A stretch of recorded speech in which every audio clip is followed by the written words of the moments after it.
৭৮ হজযাত্রী রেখেই ঢাকা থেকে চলে গেল সৌদি বিমান।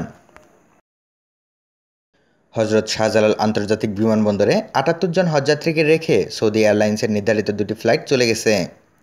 নির্ধারিত ফ্লাইটগুলোর উড্ডয়নের সময় ছিল সন্ধ্যা ৬টা ও সোয়া ৭টায়। শুক্রবার সন্ধ্যায় এ ঘটনা ঘটে। তবে রেখে যাওয়া হজযাত্রীরা জনপ্রতি $৩০০ করে জরিমানা দিলে তাদের যাওয়ার ব্যবস্থা করবে সৌদি এয়ারলাইন্স।